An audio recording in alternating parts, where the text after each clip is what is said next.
I think most of the nation and the world probably know by now that on April 8th of this year, Michael Landon was diagnosed as having inoperable cancer of the pancreas and liver, and that would stun anybody. But like Michael Landon, he met the problem head-on. He invited the press to his house and told them the situation. He did that mainly to avoid the rumors and the speculation and misinformation and to try to avoid sensationalism by the tabloids. And for the past month, he has continued to face this battle with humor and honesty and a personal sense of dignity that characterizes the man. Would you welcome Michael Landon?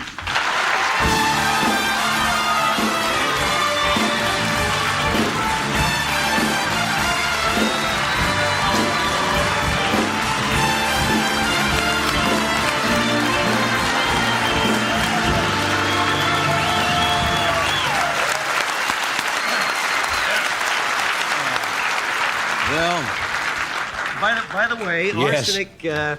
arsenic paint is the paint that is used in the green rooms. No, that isn't how I got sick. Is that the way they got the name of that? That's why they call it the cheapest paint to make. Really? Yeah. In the old days was green paint. Yeah. And it had a base of arsenic in it. And that's why they call it the green room. Oh. And that's why we have the staff we have. We don't know. At least you match the fact is, I stole that from the staff. It's good to see you. Hey, good seeing you. I was really rather touched when you called and said you wanted to be on this show because I know every show in the country has been calling you to come on. And I'm very flattered you'd be here. Well, you're my buddy, man. Feel that you're comfortable enough. I am comfortable. Great. Didn't do a hell of a lot of good to call the press conference, though. Yeah. I mean, you see all the stuff that came out after that? That is true. You said when you did that, you wanted to get it out because if you're in the public eye and one person knows something or two people, the whole town eventually is going to know it, and then it filters through here and there. And you called them and laid it out. And well, one thing I want to clear up right away, though, was the 10th child business. I missed that. Well, there's a big headline in one of these incredible magazines about the fact that I want to have a 10th child so my wife will have something to remember me by. I mean, I got 9 kids, 9 dogs, 3 grandkids, 1 in the oven, 3 parrots, and my wife, Cindy, needs something to remember me by. Remember this. So Cindy, I know you're out there somewhere hiding in a hotel. Come home. It was their idea. It's not mine. I want you to come back to the house. We've talked a couple of times on phone, and you're looking good. You really are. I feel good.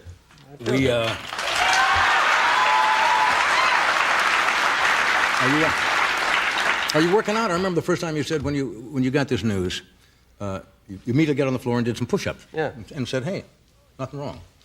Can you still work out? Oh yeah, I can still work out a little bit. I'm trying to right now. I'm pumping my red cell count up. My red cell count had dumped, but we're not doing medical center, so yeah. But I feel pretty darn good actually. And yeah. I must tell everybody, thank you. Tremendous mail response and people with. I read somebody said something like 50,000 letters already. Way more than that, yeah. And I really want to thank everybody. It's a lot of great suggestions. And I'm using a little bit of everything. I've got regular stuff, and I kind of turned the color of a carrot from the juice, and I'm doing all kinds of things. There were some that I didn't try. The one guy wrote me, he told me that the reason you got it, you got the big C, was that I did not get enough sex. See, he thinks it was only the 9 times when I hit the kid. So his suggestion... So he wants to... He said as soon as because he gave me the regimen, which would kill the average 25. So, I got to really get the red count up to accomplish what I need to accomplish to get well. But then he wants to open up a clinic. And... I don't understand. Well, it's a clinic for guys who he said, if you don't have sex more than twice a week, you're going to get it. Strange, man. How many suggestions you get? You said you had tapes, you had books. There's thousands. There's thousands. Swim with a dolphin. You only have to do it once. Swim with a dolphin? The sonar from the dolphin. Ping! Ping! It goes away like this. What can I tell you? Yes. Here I'm going to all these hospitals. I only got to go to Marineland. Look, if it's hey, look. If it's a choice between the dolphin and sex, hey. Go with the sex. I wonder if the combination would do it. I don't even want to think about that. Now, I know you're drinking the carrot juice, and you're away from some of the conventional... And I try laughing. You got to laugh a lot. Humor is not bad. Humor's bad. But now somebody, I don't want to bring us something that's insensitive, but it was in the paper. Mm-hmm. About coffee. Oh, You're coffee taking enemas. your coffee in a... Oh, I take coffee enemas. Anybody out there ever heard of a coffee enema? Yes, I've heard of it. Oh, you must be fun to have breakfast with. Yes. No, I read that. It was in the paper. I invited John over for a coffee enema. He wanted cream and sugar, and I'm not pouring. Well, you better hope. You just better hope that somebody has not secretly replaced your coffee with Folgers crystals. Or it could be a long day. Oh, yeah. This is all organic coffee, too. Yeah. But the hair looks great. I had my roots done yesterday. Especially for this show. 2 blood transfusions, and I had my roots done. You think I didn't want to come on John's show? Now, you mentioned humor, and they say that's important. I know you're familiar with the Norman Cousins book. Oh, yeah. I think it was called Anatomy of an Illness, and when people are going through a travail, the sense of humor... A travail? The travailer. All right. This is a travail? Oh, a travailer. Woo! A problem? It's very true. Does it help? I mean, really? Oh, yeah. Laugh. Try to turn on funny movies. I was watching a movie the other night. I thought it was going to be funny. Right. As a matter of fact, this movie was so unfunny that I brought a poster of it. Oh, I knew you. Is there a camera that can get in tight enough on this? You did it again. Let me hold it right here. Look at One this. of the guys in this movie down here in the corner. This teenager fella right here, Johnny. Look at that. That was my big picture, Connie Francis in Looking for Love. Mm-hmm. You were good in it, John. Yeah, that was really... Where'd you find that? You were good in it. Danny Thomas wasn't funny in This film was so bad. They transferred this film to flammable nitrate stock. Just so bad. Speaking of sense of humor, this man has an odd sense of humor, and I'm going to show you when you come back. Stay where you are. Where did you get this? The following program is brought to you in living color on NBC.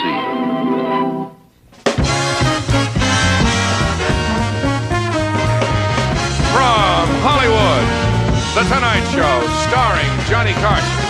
This is Ed McMahon, along with Doc Severinsen and the NBC Orchestra, inviting you to join Johnny and his guests, James Garner, Suzanne Plachette, Robert Klein, and Jack Haley Jr. And now, here's Johnny.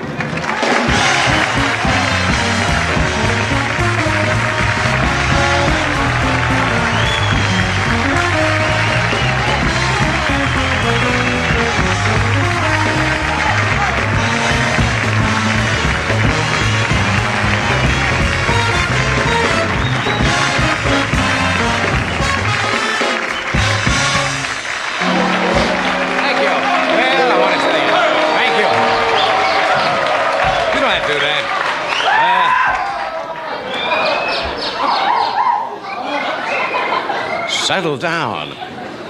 Well, as Patrick Henry once said, give me liberty or give me a drink. Remember? Patrick said that right before he said, what's going on tonight? Sounds wild here. What? Streaking. We have not had a streaker on. No. No, this is a little... I never hope to see one. No. What's going on? I didn't know Ernest and Julio had junkets. What's just going on here tonight? Well, this is the monologue, my favorite part of the show. My second favorite thing is streaking barefoot through a cow pasture.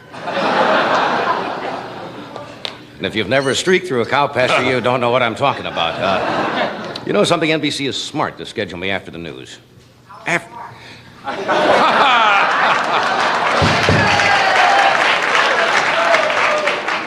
You know, after the news, anything sounds good, even the monologue. It's a little depressing today.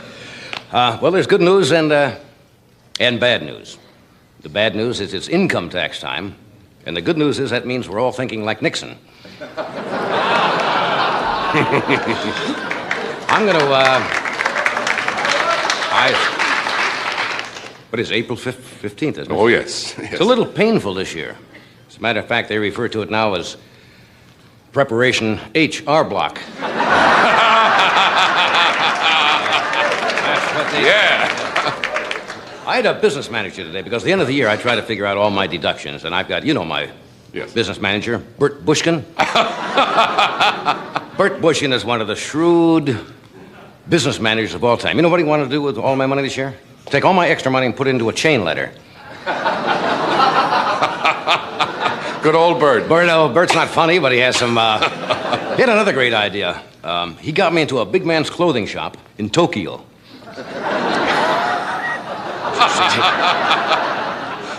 Okay, moving along now. I wish I could come up with some happy news for you tonight, but nothing in the paper is very cheery. Milk is going up 10 cents a half gallon. How does that grab you? Yeah, 10 cents a half gallon. Price of beef is going up. Farmers are doing well. I met a farmer today. He wanted to kill the front half of his cow. So you see, he could keep the milk. I wish I could have killed the front half of that joke.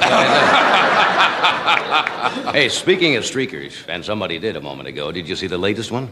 Golf tournament? Was that the Heritage Golf Classic this week? There was a streaker, Johnny Miller, who won the tournament, was out in a sand trap, and two people streaked in front of him, just as he'd yelled four, strangely enough.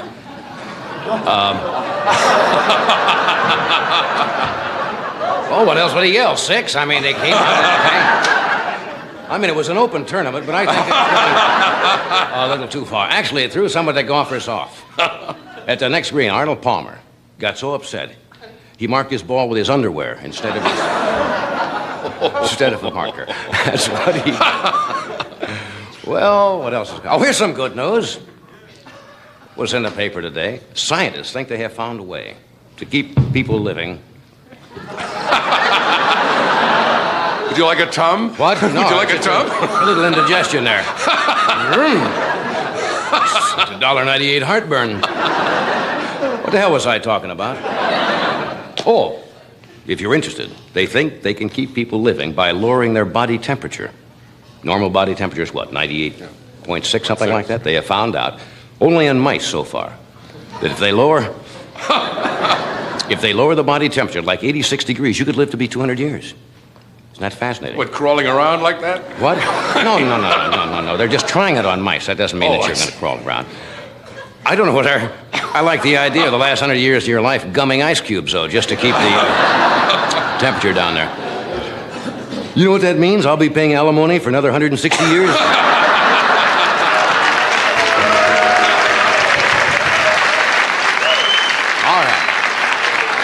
Tonight, you sound good. This should be fun tonight. Isn't that? We're not in our regular studio. This is, who works here?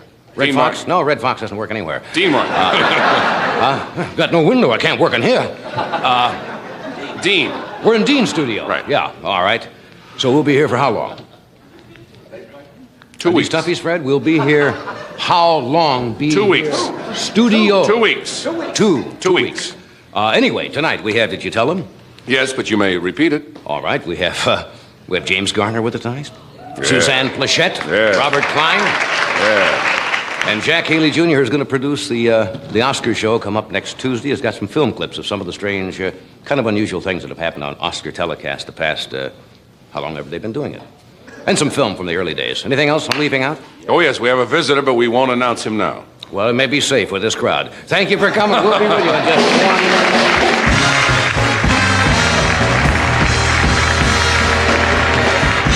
We'll be back right after this message from Sears.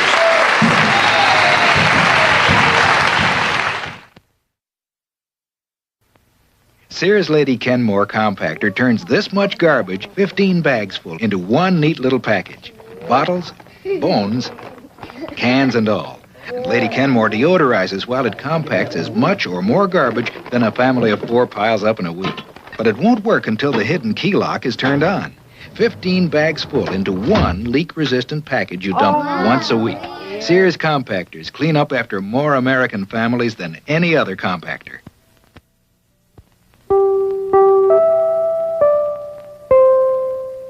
Sears Lady Kenmore dishwasher. Gives you freedom from scraping, freedom from pre-rinsing, because it has 2 hot water jets that scour dishes and a stainless steel pulverizer for soft food waste. We call Sears Lady Kenmore the Freedom Maker, because it gives you freedom to do more important things.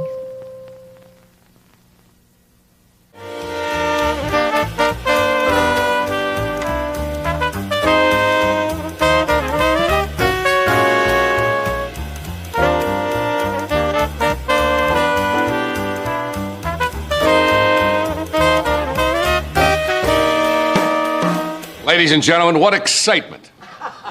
Visiting us from the East, here in the West. See what I mean? Haven't even announced this person, but yet already excited. The famous seer, sage, soothsayer, all-knowing, all-teaching, all-omniscient, and former massage parlor trainee, Karnak the Magnificent.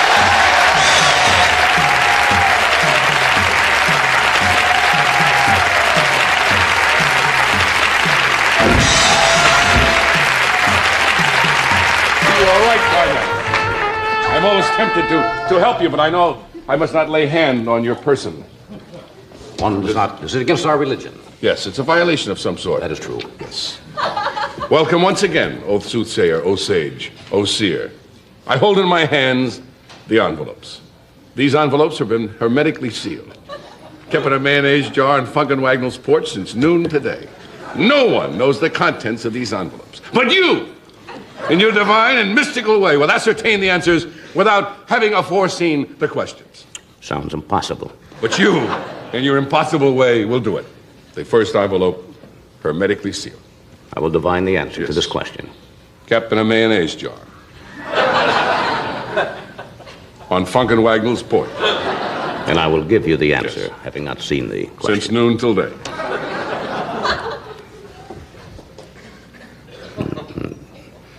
Cry rape. Cry rape.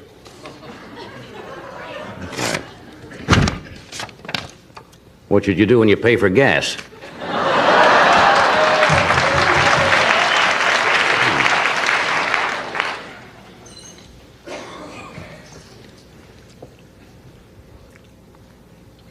Blazing saddles. Blazing saddles. I said. What set Matt Dillon's underwear on fire?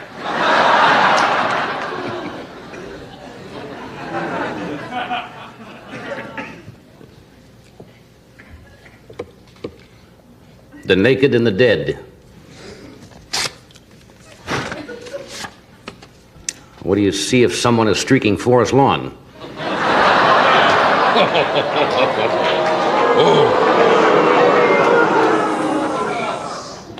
May a desert vulture mistake you for his favorite rock.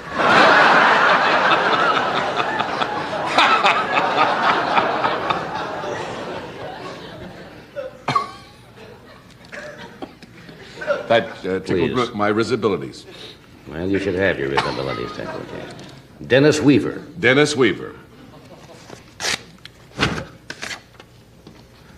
Who can patch up your Dennis?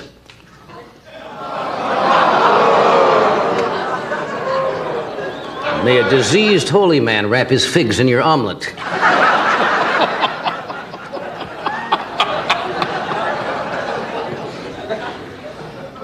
The streets of San Francisco. The streets of San Francisco.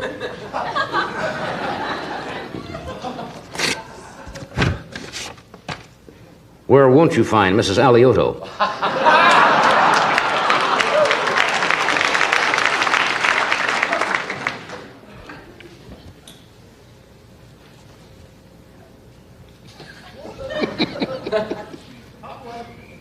The Odd Couple. Name 2 people who can get gas today.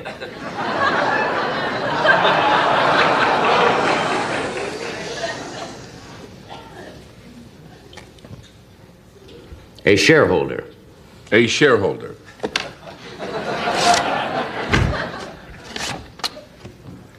What did Sonny Bono used to be?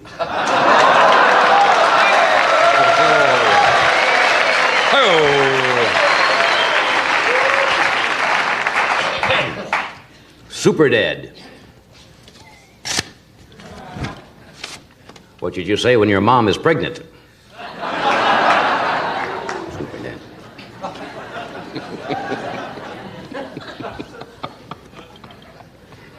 A 1,000 clowns who are under indictment in Washington.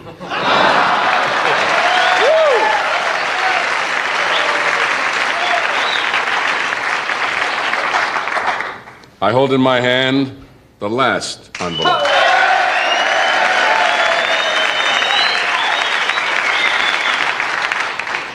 May your only son become a goalie on a nudist hockey team.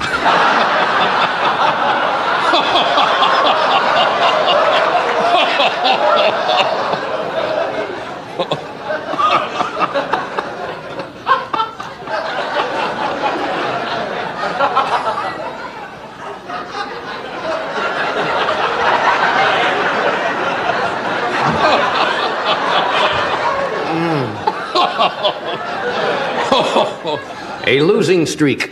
A losing streak. Describe a man running naked after chugging prune juice. Thank you.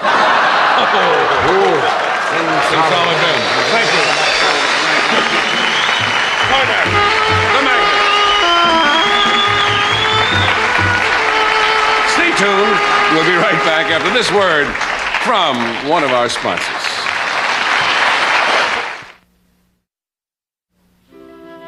No matter what your husband thinks you do, Mondays are busy. So, who has time to cook fancy?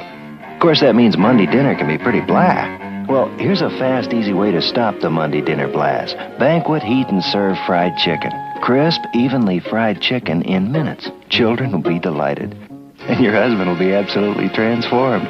So stop the Monday dinner blast. Serve Banquet fried chicken. It's in your grocer's freezer. There are contact lens solutions made for wetting, or soaking, or cleaning, or cushioning. And then there's LensMate, which does all these things. So you only have to buy one bottle. You can even use LensMate directly in your eyes to relieve discomfort or dryness. And with every package of LensMate you buy, you get a contact lens carrying case absolutely free. If you wear contact lenses, why not try a bottle of LensMate? It makes care of your contacts simple and easy.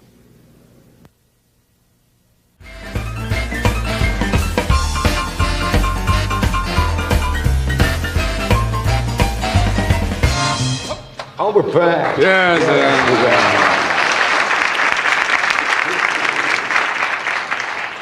Got rained out in Florida, you were saying? Both Doc and I. Doc was down outdoors. I turned out to be outdoors. I was down for the Pinellas Association for Retarded Children Saturday night. An outdoor show? Outdoor show on the terrace. Lovely. It looked beautiful.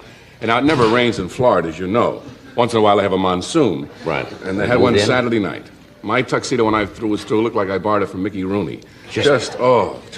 He was out. We had to continue. You were outdoors, right? Yes, I played in Tampa Stadium. Yeah. His son, you heard about that? Yeah, he won. Won the jumping, the junior?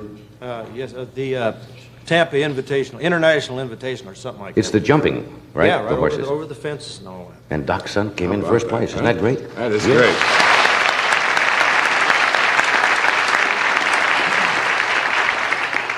Anything else to report? That's Shall we it. plunge ahead? We have Jack Haley Jr. with us tonight, who's got some... We were watching this afternoon. Some of the people. It's really rather nostalgic. I think taken in... Must have been the late 30s, sometime in the 30s, I would guess. No later than the late 40s. Of some of the first films of people going to the Oscar cast. It's fun to sit and see how many of you can recognize, because they all look like...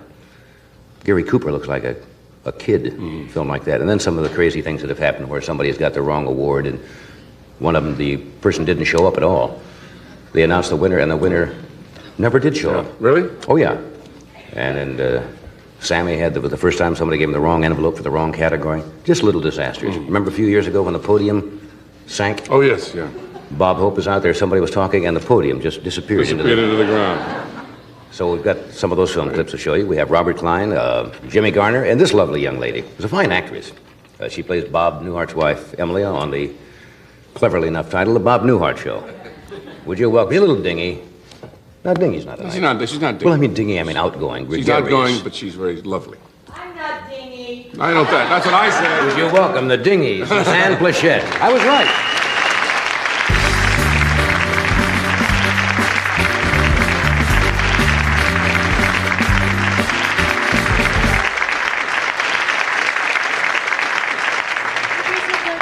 Are you going right to bed from here or what? I'd like to. Take a little nap. Yes, they look like pajamas. Wait a minute. I mean, I what never you... can handle this right.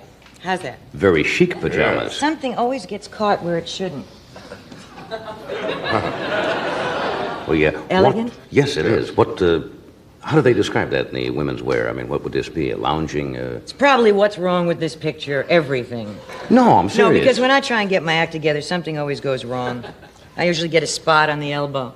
I gave an award the other night. Mary Tyler Moore was honored as the Woman of the Year by the Hollywood and Radio Television, whatever they were. Yes. Which was charming. International Radio and Television Right. Society. And I had on just a very elegant white chiffon gown with little bows, and I reached over with my boarding house reach, which was so classy. Grace Kelly never does that. The whole bow went right into the coffee, and I was making the award like this. I thought, oh, the poor child is afflicted, you know. You handled yourself very well. Didn't I? It looked I did. like it, yes. And all those Japanese names, you know, Jetsu Oh, you had and the toughest one of all. Kachimuchu. And I was up there all by myself. It's These were so for the lonesome. commercials, were they not? Yeah. The best commercials? They are That's so first. funny, so wonderful. I didn't notice any of yours represented there, but some of them They were. had their own amusing. separate category.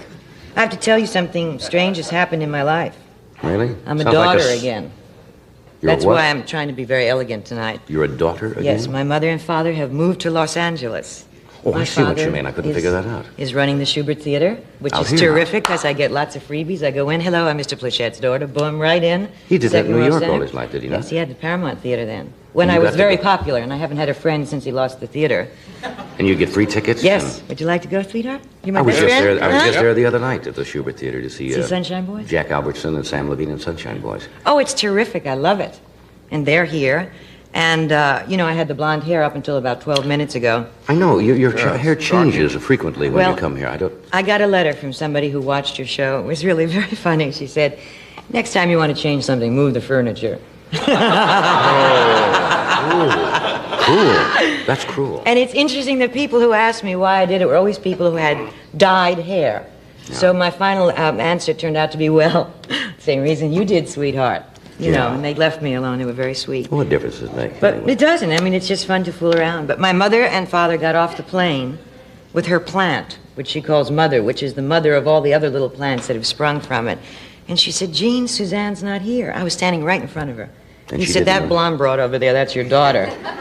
Your mother brought a plant on the plane? Yes. Are But you they allowed to- moved everything, you know, they gave I didn't up. know you could bring plants into California.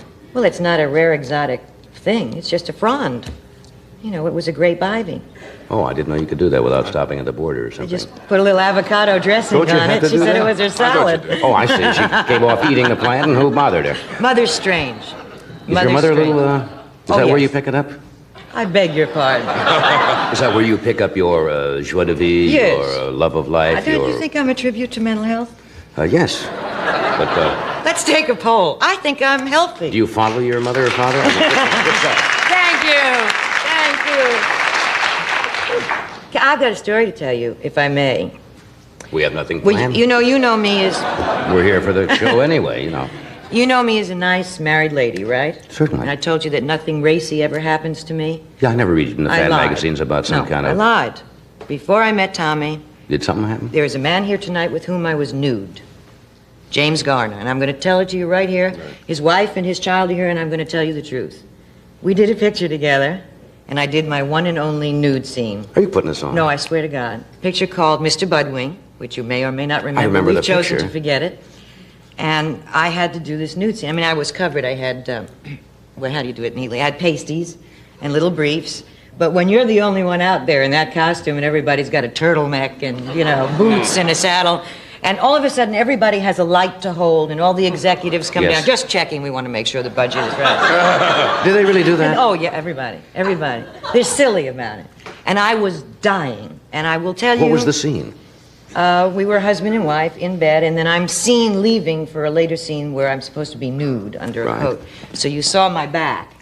But here's Jimmy Garner, this big rock, this tough guy, who knew that I was in agony. I was dying, and he was so dear and so sweet and so protective that I will love him till the day I die. And I'm sure that's not the story he once told about him, but I'm telling it right here and now. So that was your one and only? My one and only. And then 2 weeks later... What were you wearing the pasties for? If only your back showed. I mean, if that part wasn't seen anyway, I mean, I don't understand. Well, you must understand, when you have as fantastic a body as I do... Yes. You have a responsibility to the other people. You don't want... You know, I mean, we're there to conduct business. No, we don't want the crew crazed. Crazed and... Not so they can't do their work. Of course, I understand that. But I had these things stuck on, and I couldn't get them off. And I couldn't twirl them either. I mean, if the truth is... They didn't light up or anything. No. The exotic dancers use those, don't they? Don't they put them on with some kind of adhesive? Yes, but I think they used Permabond in my case. You've read about it. So, I mean, here it's sexy, right? I mean, this little thing, I figured I could go. I mean, in those days we didn't have topless clubs. But I thought, how am I going to get this off? Because it can't be my life's work to work, you know, with these things. I finally soaked them in the bathtub. Now, this is a glamorous... I'm like this, hanging and they went boom, boom like that, and I never needed a rubber ducky again. I just let them float. Just let them float in? About 3 or 4 weeks. What a tender, lovely story. Yeah.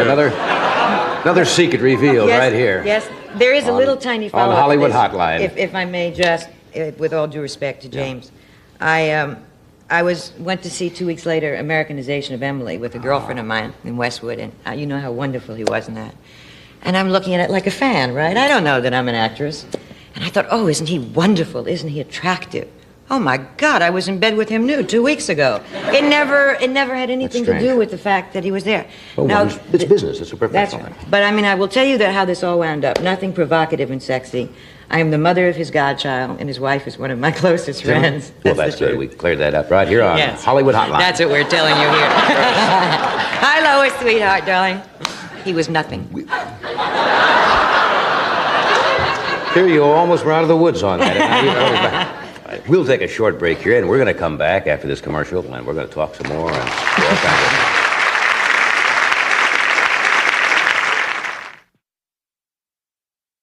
And now, Coffee Rich presents that master of magic and good taste, the great Gourmando. Ladies and gentlemen, I've got something that'll do wonders for your taste buds. Coffee Rich.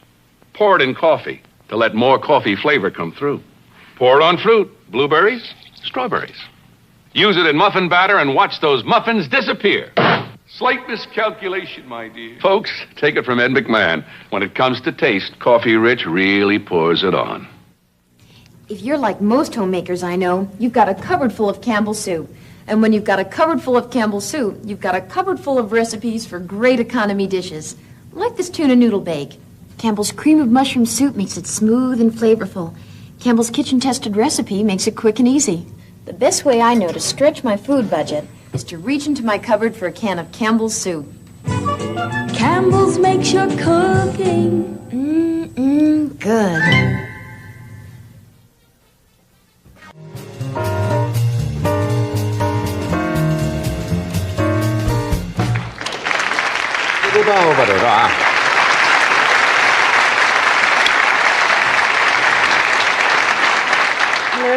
Hello again. We live alone.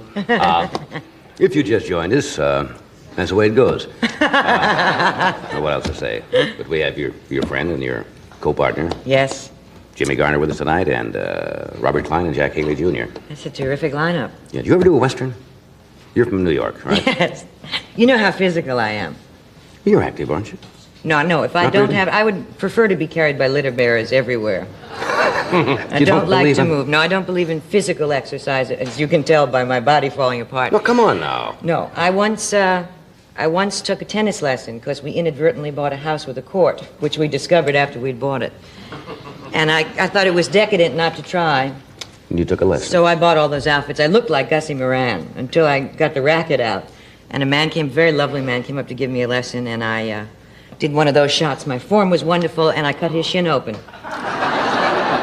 That was the end of the tennis? Did I do that? He said, no. He said, but I think you ought to zip up your case and never play again. So that was that. And as for horses, I'm terrified of them and have done several Westerns.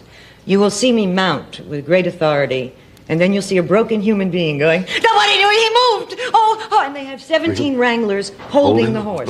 If its tail moves, I'll only accept them if I can ride a cab. But you don't like horses? No, I did another picture with Jimmy. I was dressed for this one. And I was supposed to have a rig with 2 horses, and they said, just get in and go, Yahoo! And then we'll cut, and then the stunt girl will take it and is supposed to ride over Jimmy. And he's got guts, and he's very agile. I went Yahoo, and they didn't know they were supposed to cut. And those 2 horses kept going, right at Jimmy. And they rolled, the film kept going, and I became hyperthyroid. My eyeballs were out, and obscenities spewed from... I know you don't think that I'm capable of this. Of course not, knowing as But well as I do. please to the Lord and obscenity simultaneously. And the wranglers jumped upon the bodies of the horses, and Jimmy rolled out of the way. And that was the last time I've ever been Did they involved keep with an that animal. spot in with you driving? No, That would have been good because It was out of character, though, because I was supposed to be able to handle that. horses do the same thing. I don't know why. I also have trouble with guns.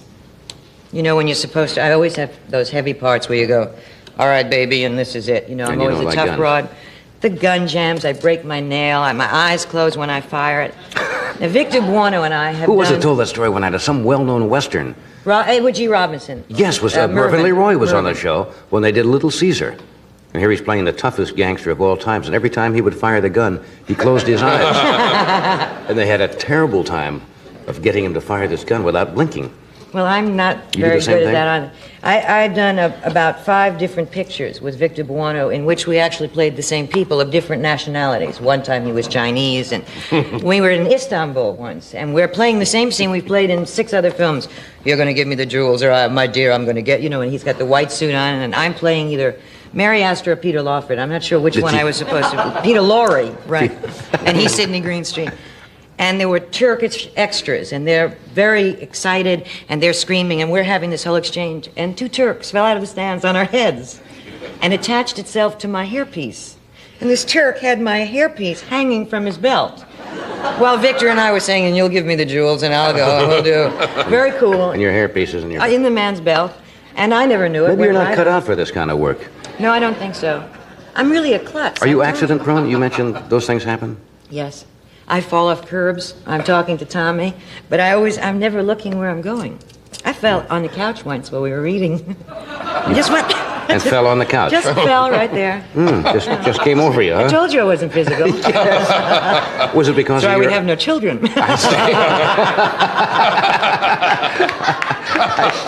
Well, that panics you also, huh? Was it because of your upbringing, being from the city? Well, in New York, you'll have to learn to move fast, and Yeah, you I can't be think so. sedentary there. I don't think that's actually the reason, but I did have a strange upbringing, because my father had, at that time, the New York Paramount, and in those days, things were lean, when I was a youth, 2-3 years ago. Of course. And when my mother couldn't get a babysitter, she would leave me with a house detective at the Hotel Astor in a vacant room. So my father closed the theater, and he would babysit for me. He'd get free passes for The that. house dick at the Astor. We Yeah. know him well, don't we? We Ed? do, yes. And they'd go, have you got a broad in that room? He'd say, have I got a broad in this with the bottle in my mouth, And then I'd go to Lindy's when the theater closed, and I'd have my bottle. And Well, they'd that's a have their strange upbringing for a breakfast. child. But I never knew it was strange, and they're so regular, nice, such good people with Yeah. such good values, that somehow there was a wonderful balance. Is that why you wanted to be an actress? Because you were around it? Or did that ever occur to you at the time? Well, it's a different field. The variety field really is a different field. Right. I saw the great variety performers. The first time I ever went on stage, I was 3 years old, and the Andrews Sisters were playing at the Paramount, and Patty was ill. So Maxine and Laverne took me on stage, and I loved it. They couldn't 3 get years me of off. age. You saw this hook, which was my father's arm, pulling me off by the diapers. But that was my first taste of it. It felt comfortable. I think that some of the most wonderful people I know are in this business. People tend to say actors are children, and I think they have more responsibility than many people in large corporations. But we are childlike. That's true. A lot of Well- entertainers are childlike. I think that we're willing to express emotion and show emotion. In that respect, we're purer. I don't think we're so insulated.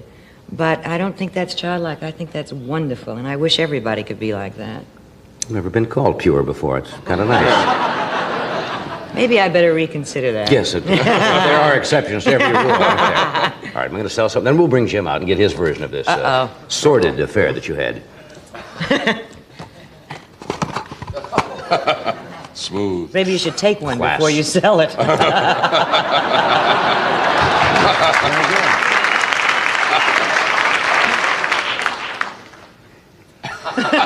See, this is very important how you do this. The way you audition for this job, you must bring up the arm very carefully and place the elbow on the desk. Lots of people are not able to do this. But you're holding it upside down. Oh, excuse me. Kind of work. And then you keep it in close to display the product at all times. Then you get clever things to say like, stay with us. Or we'll be right back after this commercial. We have a word from Excedrin. Then we show what you can see here.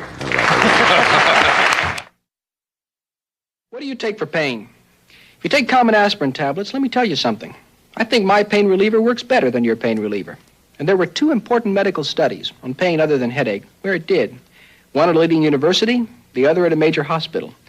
In these studies, what I take for pain worked better than what you take, if what you take is common aspirin. What do I take? Excedrin, the extra strength pain reliever. When you're in pain, try Excedrin and see if you still think your pain reliever works as well as mine. If your child's cold sounds like this, you're probably just giving him aspirin. But aspirin alone can't help sniffles. That's why Congesperin, the children's cold tablet, combines children's aspirin plus a decongestant to help clear stuffiness and sniffles. Congesperin, it helps more than aspirin because it is more than aspirin. Hear how it works?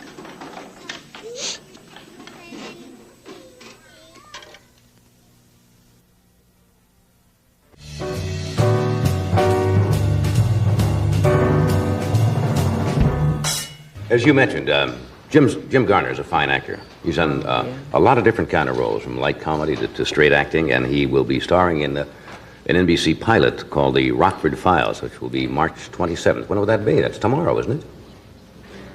Yeah. March 27th? That's Wednesday. See, he yells from back there, too. You see, everybody yells before they get on. Wednesday at 8:30, right, Jim? Something like that. Would you welcome James Garner?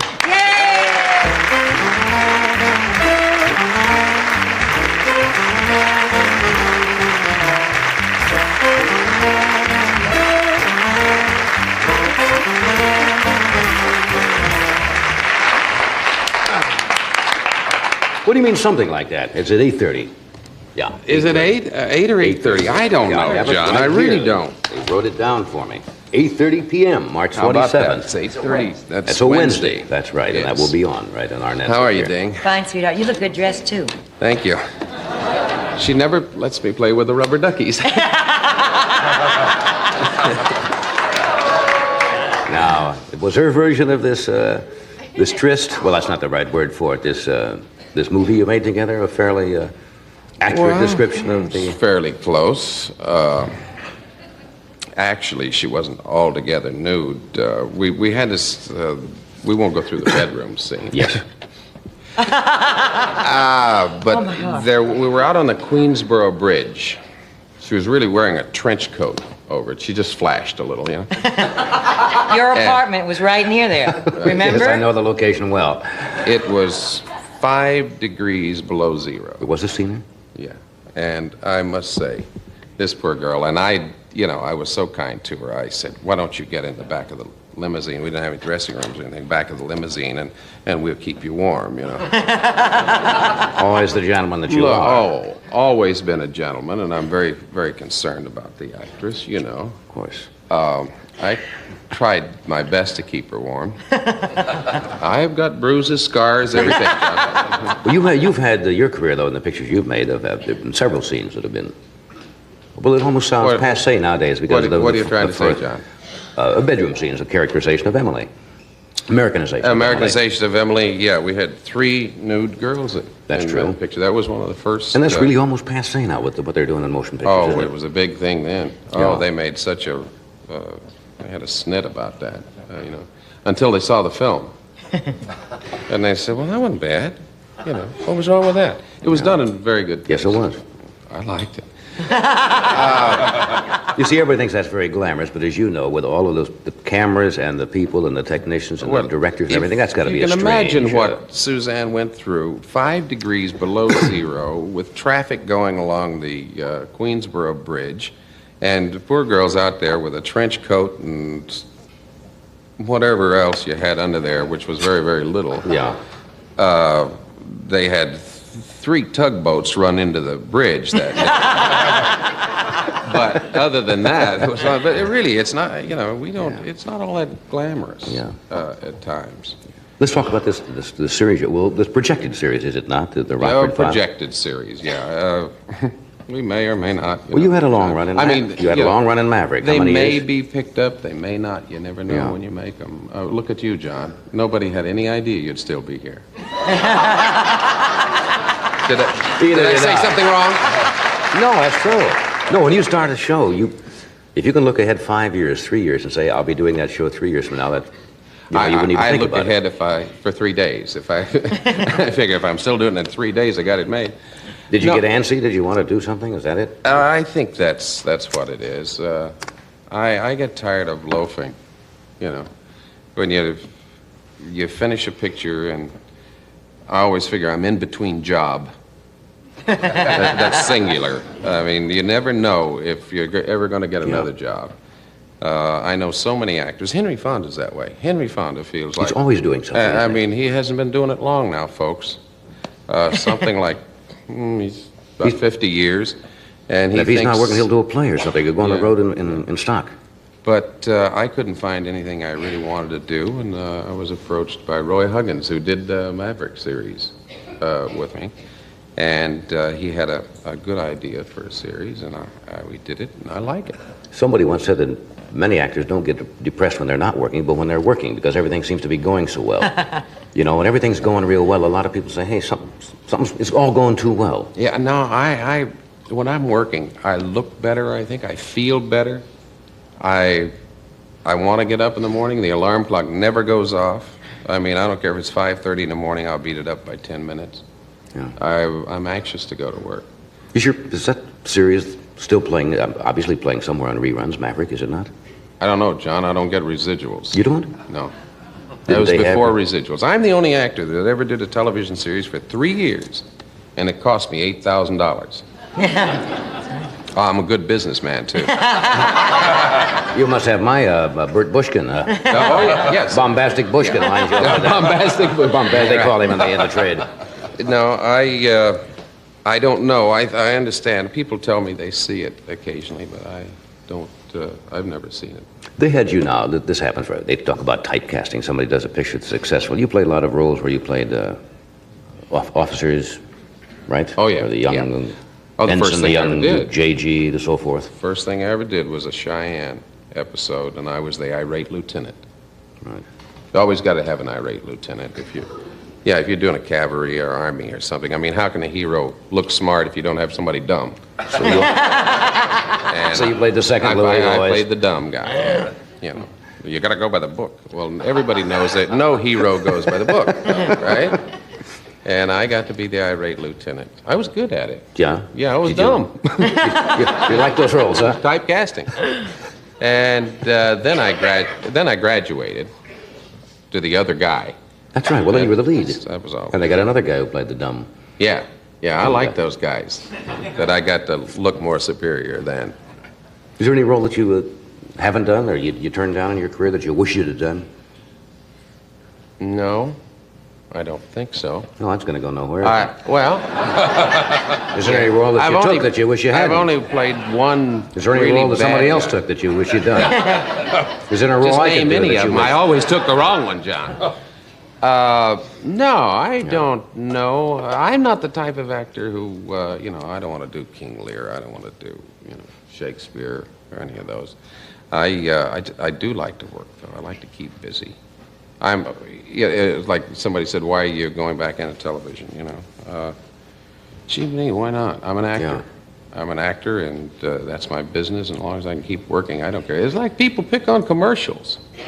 It's really bad. I remember years ago... because actors do commercials? Because actors do commercials. They say, he's out of work. He can't get a job. Baloney, folks. Have you seen Sir Lawrence Olivier standing around waiting for his picture to develop?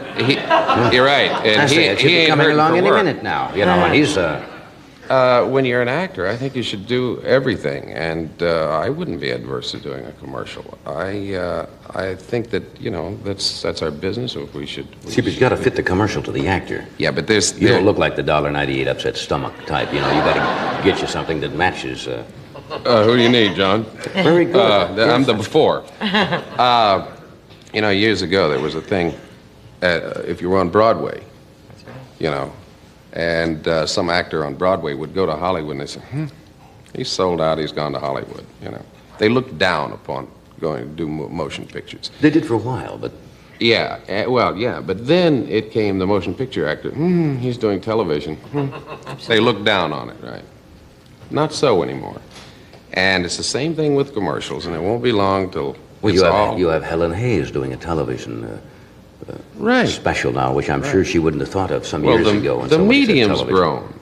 I mean, when you think that if you really want to put it where it is, there's more money spent making television commercials than motion pictures and television shows together. And folks, we ain't in it for the fun.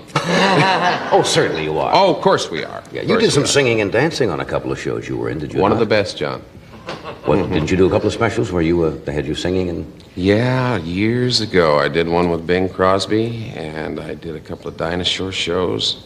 The legs went, John. The legs locked on. Legs locked, and that was... Late in the wind. You hardly ever see him on point anymore. No, hardly ever. Hardly. I can't even get my...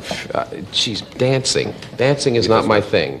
No, I found that out. When you go in front of about 30 million people and you're a klutz, it's bad. It's bad. I can't put one foot in front of the other. Let me sell something here. Okay. Back, hold up. Oh, that's it right here. You have an interesting shampoo you use, don't you? Yes. Your hair. That may be it. Here's some news about hair color that's better than natural. Color Silk by Revlon. At 9, Lauren's hair was brown. Innocent, ordinary brown. Lauren's not 9 anymore. She's not innocent, not ordinary. Her hair's not even brown anymore. She uses Revlon Color Silk and gets better than natural color. Color with some kick and extra conditioners for a show-off shine. Color Silk. It's a whole lot better than natural. With Color Silk, you get better than natural color. Color Silk hair color from Revlon. Beautiful. There's always something to raise an eyebrow about. They are. They aren't. They did. Now you can raise the perfect eyebrow with Perfect Brow, Revlon's brand new brow color that shapes and fills in perfectly by darkening or lightening each hair. Looks more natural than a pencil. It's smudge-proof and waterproof, too. So the next time you raise an eyebrow... She said what? Why not raise the Perfect Brow? New Perfect Brow from Revlon. Beautiful.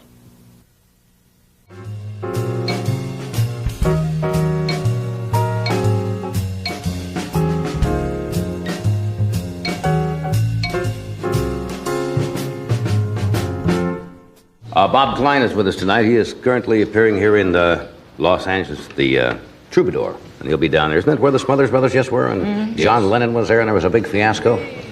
Well, maybe he knows something about that. But his last record album, he premiered on The Tonight Show. It was a big bestseller. And this is his second album called Mind Over Matter, which I think he's going to do a piece of material from this album. Would you welcome, please, Bob Klein.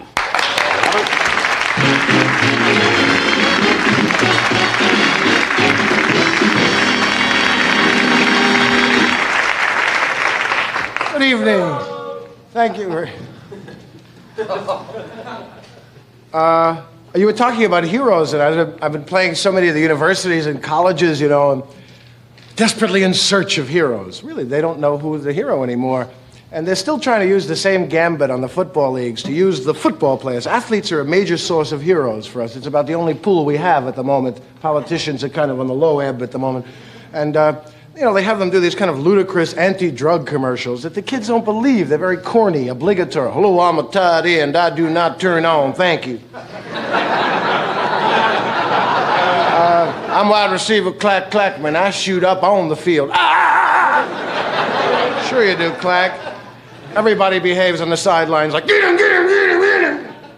It's a very odd characteristic to much of the behavior. You know, I read in the paper that Mickey Mantle, a childhood idol of mine, was the second most credible athlete in America. That is, that people would see Mickey selling a product and believe him. And, I was thinking about it. I don't think he's that well-rounded to be a hero. He's great. When I was 8 years old, I lived a mile from Yankee Stadium, and I love you, Mickey. I'm sorry, your knees hurt. I could take the pain, I wish I could. But I'm 32 now, and I have other priorities. Mickey is not that much happening. He's not dumb, but did you ever see him on the Brute commercial? He had 3 words to say. I like Brute. I had to take one word at a time. Cut, Mickey, great. He's good, you know what I mean? But he's not complete. He's, Willie Mays, one of the greatest of all time. 22 years of thrills, not that much happening. We like to feel good and smell good and, Chris Schenkel talks about Arnold Palmer sometimes like he was a religious figure. I mean, he's a hero of sorts, but, all this great superlatives, all from pulled it with courage on the 13th hole by iron into a win. What a man, what a putter, what a millionaire. What a man, what a pilot, what a man. Joe Namath, who happens to be a very personable guy, right? A great football player, but that sex thing, they never stop with Joe. Every girl in America, Joe, every commercial, watch Joe get creamed, Joe. And every product becomes a sexual innuendo. Nothing I like better than hot buttered popcorn and 12 nymphomaniacs anytime. Everything is there's always a suggestion of something, Meanwhile, a true American hero, Dr. Jonas Salk, can he get a girl? I'm not sure. There's not that many scientist groupies hanging around the laboratory waiting for Dr. Salk, I love you. It just doesn't happen.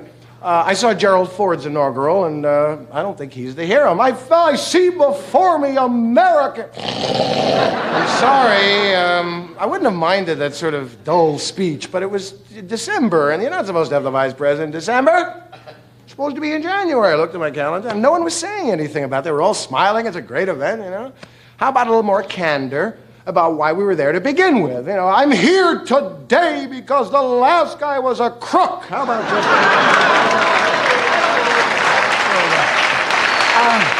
I'm a mediocre man, not that much happening, but the last guy was a felon. Just let us remind ourselves. Classy guy, Ag, right? Here's 1,400 and a turkey, Ted. Merry Christmas for you. I haven't heard him apologize lately. I saw him serving a sentence last week in Palm Springs. I don't want to kick a guy when he's down. It's quite a chain gang. Hey! R4, please. Quite a toughie. That's the guy who went around the law with the law and order. And there's too much permissiveness. He said, permissive. People are committing crimes and getting away with it. Permissive. My Lord, permissive. All I know is if I get caught holding up a bank, I'll go, hey, you got me there. Fair and simple. I'll take the Agnew punishment, please. If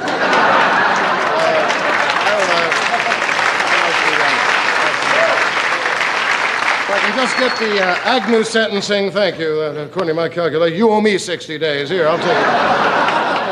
Here's the way out here. Thank you very much. You know who's a public figure that gets no applause at all, in this time when people in government seem to be so? Neil Armstrong. He is a hero that didn't get nearly the praise he deserves. Not only for his courage, because those guys never took a chance, but he did, went on the moon and all that.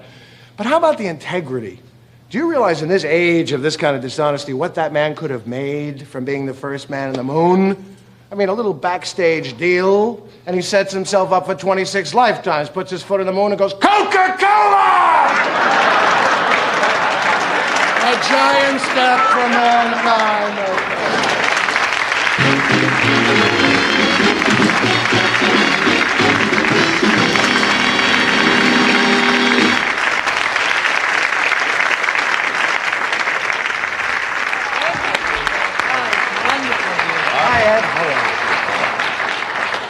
It's like a catharsis, isn't it? Yeah, Got to get it out. It builds up to a full head, and pretty soon a little smoke starts coming out of your ears, and you got to say those things. There are a lot of young people out watching a lot of what's going on, and hey, black is white and white is black suddenly. Yeah. They have to have things straightened out for them. You mentioned the astronauts. Somebody did it one time, as you know. I don't know which mission it was, and I don't think the astronauts were personally involved, but remember they sent up the stamps? That's right. Something like 10,000 stamps from the moon or something, and somebody was going to distribute them. Right. So I guess everybody, when they get in a position, That's good, a chicken feed, though, compared to what the guy, you know, what are they going to do? Say, come down here, you're under arrest, you know. You really had him over a barrel. Also Buick, also, you know. I'm sure Agnew would not have that proportion of class. Had it made right there. He would sell out far more cheap. He'd put his foot in the moon and go, Sam's Tailor Shop, Baltimore. He'd press you weight. Good crab cakes, too. Well, thanks, Dad. We'll take a short break here while the lawyers work on this, and we'll be right back after this message of mention. Do you mind if I talk to you about diarrhea? I just want to say 2 words about it. Pepto-Bismol. Pepto-Bismol controls common diarrhea. It relieves that misery and the nausea that you can get along with it. Pepto-Bismol coats, soothes, it protects. It relieves that nausea. Makes you feel an awful lot better. Next time you get common diarrhea, you'll thank me for the Pepto-Bismol. When you say Budweiser. There are maybe 6 million skiers in America, but only a handful who can do it like this.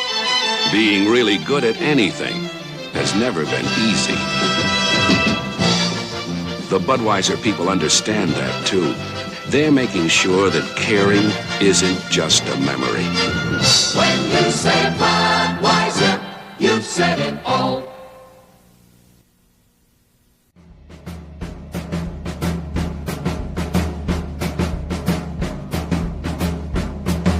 I was just looking over some of the titles of the things you have in here.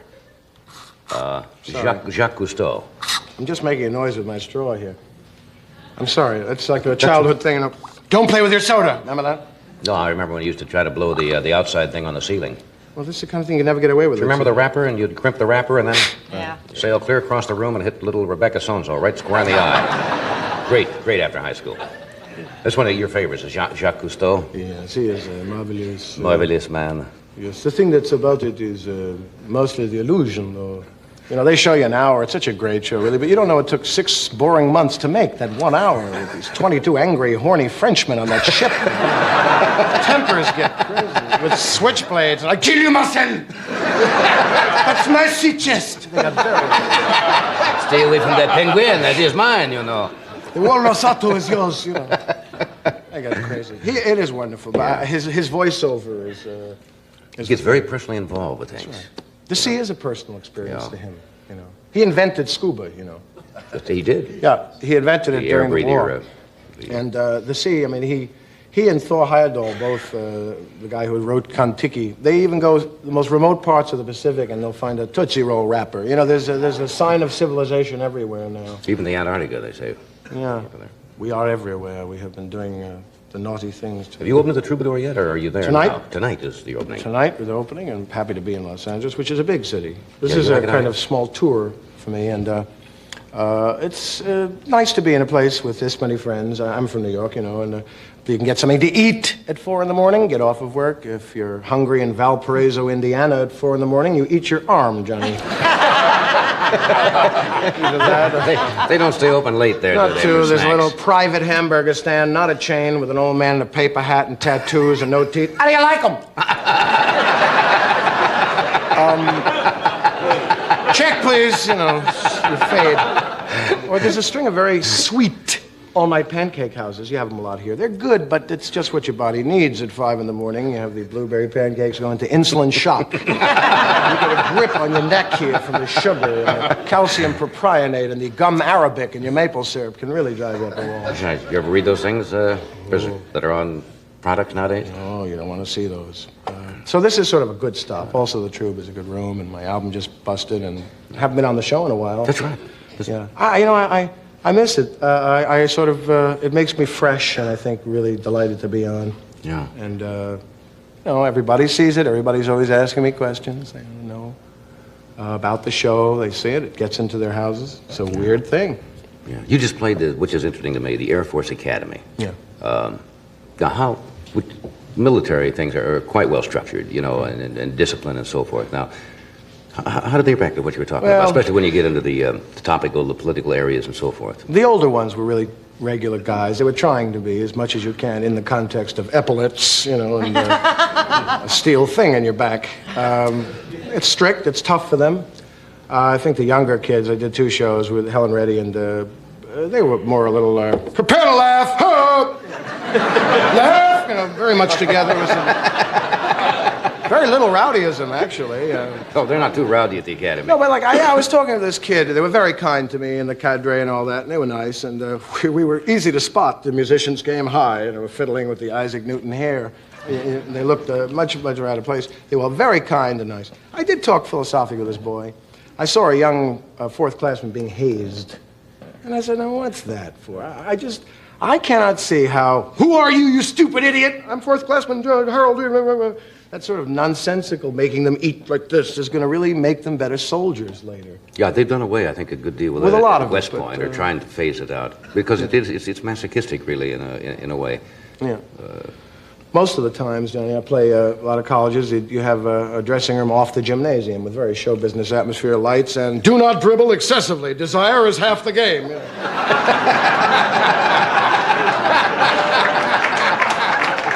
We've all played those, yeah. And I think they're all really... the little lockers, all the little metal lockers. Yeah, it's very, very institutional. And, of course, everything in the school has to serve 2 purposes. It's also a shuffleboard court with a bench. I think that college kids get ripped off a lot from it. I don't think show business people have, in the main, been very nice. A lot of rock acts are known to be unreliable the night of the concert. Where are the amplifiers? You know, there's a roadie here. You know, as a kid. He's hallucinating. He thinks he's Abraham Lincoln. There's a kid who just drove a truck with equipment from Oregon to Chicago in 2 hours. And he can't deal with him. You know, he's setting up electric. And I saw I won't mention the name because I happen to think this man is a fine composer, singer, but he was playing this college in North Carolina, and he was getting drunk with his band before the concert, and he was sort of breaking bottles brazenly against the wall, and you know, the college kids are in absolute awe of this singing star, and they figure, oh, it must be cool if he's doing it. You know, they're just kind of looking at it. Yeah. And it was a sad thing. It doesn't take many of them to put a real bad taste in the people who have to follow them. And a lot of the colleges gave up a lot of the concerts because there were a number of people who just would never show. You know, they made a hit record, and all of a sudden it's show business, and they would show an hour late and charge exorbitant prices, and it really hurt a lot of the groups that are trying to go out and play the music. It's too bad. There's just a lot of poor discipline. One of the ones I met, a sort of idol, Chuck Berry, you know, the musician. For years, a great rock and roller, influenced the Beatles so much. Did, I think, some show here, Helen Reddy show this summer, and I was introduced, and in this age of fraud, I didn't know what to expect meeting Chuck Berry, but we were introduced, and he was really like Chuck Berry. You know, I said, how do you do? And he said, far out! It was so perfect for Chuck Berry to say, you know, he would have absolutely floored me if he had said something like, hi, Bob, this Watergate thing has gotten me up a tree, frankly. I was wondering. Far out! But he said, far out. He was just perfect. Fit the image. Let me interrupt a second here, and we'll be right back. Here's Ed, and I see he's got himself a new car. Here he is. If you're used to driving a big, comfortable car, maybe you should consider driving a smaller, comfortable car. Take a look at this. The American Motors Matador. Matador has plenty of room like a big car, but it's also easy on gas like an economy car. You see, Matador comes standard with a gas-saving 6, and it's backed by the exclusive AMC Buyer Protection Plan. And oh yes, this Matador has one other rather economical feature: the price. Most car dealers tell you they stand behind what they sell. American Motors dealers let their customers tell you. Well, I first heard about the buyer protection plan on television, and I thought, you know, what a bunch of baloney. I didn't believe it. But I found out it was true, that they really do take care of the cars. They fixed it, no hassles. They were very pleasant to me. The people at the dealership was the mechanics and them. They were really good. AMC Dealers, where you get a good deal and a good deal more.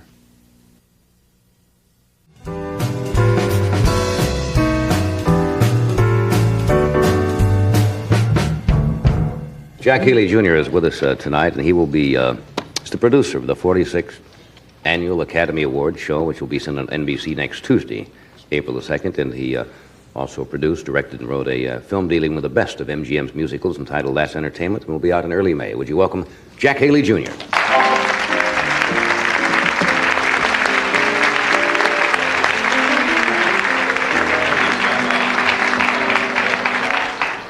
Good to see you again. Good to see you. Why do you take on a job like this? Don't you you find when you produce a show that's has to do the entertainment business, you end up not trying to, you can't please everybody. Somebody says, oh, why did you do that? Why didn't you have him? Why wasn't I on the show? That's not right. I don't like the lighting. I mean, you're dealing with all these people with all of their egos. Well, I was caught in a weak moment. It was early in the morning, and Howard Koch called, and then Walter Mirisch called and said, listen, really, you got to do the show. And I said, sure. Now that I'm into it, I don't know if I made the right decision. But I think that all of us take a great deal out of the business, and occasionally we should put something back in. Do you have those problems? Have there been in the past on the Academy Awards? We're going to show some of the little pieces of filming where things have happened. Have you had any real embarrassing things that the people didn't know about? I know we have had on the Emmy Award show, which I've done the past few years. Yeah, well, presenters have been, let us say, indisposed at the last minute. They've been bombed, actually, is what it is. And you say, well, so-and-so, and you don't ever say anything, but that does happen. People get a little bit nervous. The kind of funny games go on about people who don't want to come on the awards, but they don't want to tell you that they're not going to be on until the balloting is over. Or someone says, well, I can't be there. That's just impossible. I'm working in a picture. And you find out there is no picture shooting that person is on. However, they'd say, by the way, here's who I'd like to have pick up the award for me in case I win. So I was talking to Candy Bergen about it, and she's urged me to write something about it afterwards called Inside Oscar or Is Bel Air Burning? And I'm seriously toying with the idea because it is outrageous what goes on. I was watching some of these film clips this afternoon, which is nostalgia time because a lot of the people are no longer around. When is this first film clip of this Oscar? Well, I guess late 30s or something like that. Well, no, this is sort of taken and it's a montage of lots of different years? Just took a piece of music and you sort of see a capsule version of all of the awards since 1927. All right, watch the monitors in the studio and see how many of these people you can or cannot recognize. This is fascinating.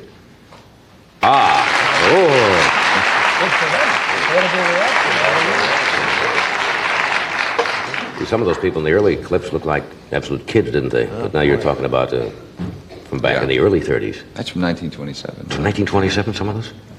Fascinating. All right, we're going to do this. Then we've got a couple of small little goofs, nothing monumental, but Jim's the things one that of them, is...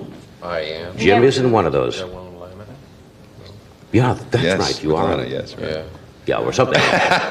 We'll show you that right after this. But he's fully dressed.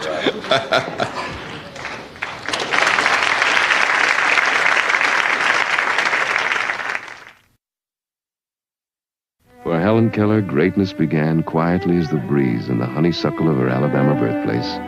But her fame was worldwide, and when Sears painted her home, they gave their best. Easy Living paint. Sears' first flat-finish wall and woodwork latex that cleans like enamel. In every room, ordinary household dirt won't penetrate Easy Living paint's tough surface, which makes even this much-visited home easier to clean.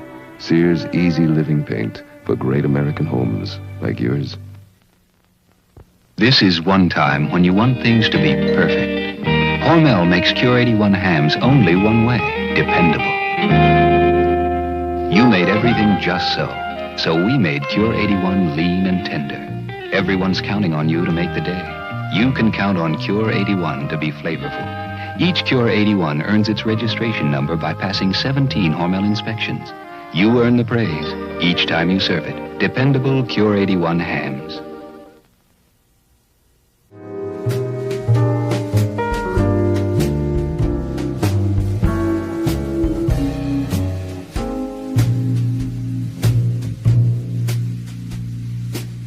Now we have for you some little film clips which will run fairly close together here. They're kind of self-explanatory. These are the little things that happen. The little boo-boos that give a little life and spirit to these functions. Watch the monitor.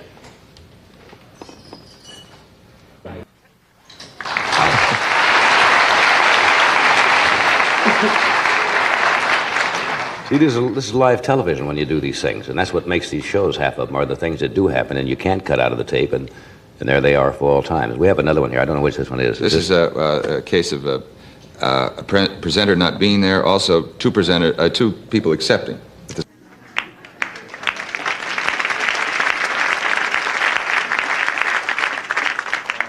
One here of the complete wrong category. Is this...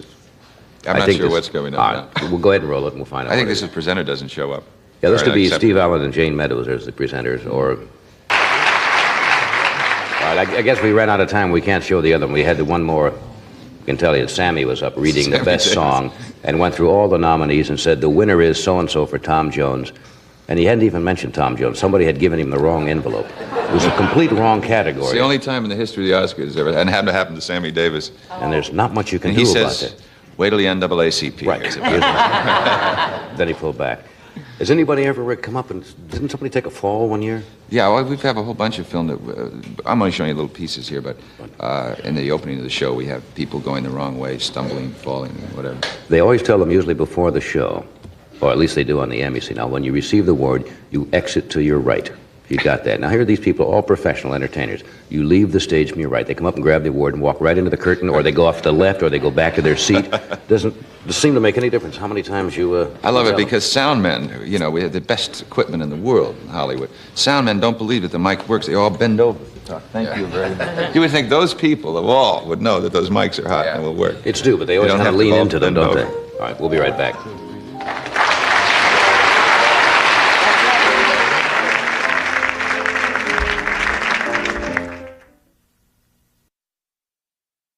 Legs introduces Sheer Energy, our completely new pantyhose with all-day massage. When you're walking, they're massaging. Sheer energy. Make your legs feel more energetic. Our new spring knit yarn is so springy, it massages all the way up your legs. When you're dancing, They're refreshing. sheer energy. $2.99 at the Legs Boutique. This is General Electric's king-size toaster oven. It's more than just a toaster. It lets you do a lot of things fast, like automatically toasting 4 slices of bread in less than 2.5 minutes, or top browning 4 cheese sandwiches, or 35 party snacks, like baking 6 potatoes, or eggplant parmesan, or a frozen dinner. The toaster oven from General Electric. In king size or regular, it's more than just a toaster, and it's fast.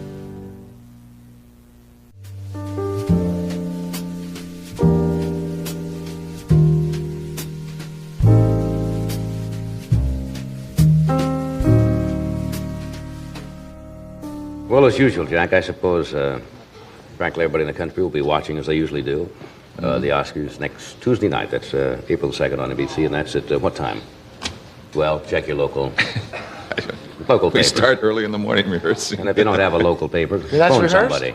It really is rehearsed. Just the numbers, and they put out in the audience, they put names of where people are going to be sitting. It's weird to look out at an empty theater, except you see these names on them? Right. Jimmy Stewart over there and Paul Newman over there. Good. Look forward to seeing it. Thank you, Jack. Thank you, Robert. Thank you, James. Thank you, Suzanne. Tomorrow night, are these the people coming up this week, or not in any particular order? You have 2 slides. Oh, tomorrow night, George Peppard, Leslie Uggams, Richard Lewis, and Dr. Landon Smith. And coming up, we have Carl Reiner, Joanna Cassidy, Orson Bean, Roger Moore, Bob Hope, Roy Clark, Rich Little. Lots of them. Thank you.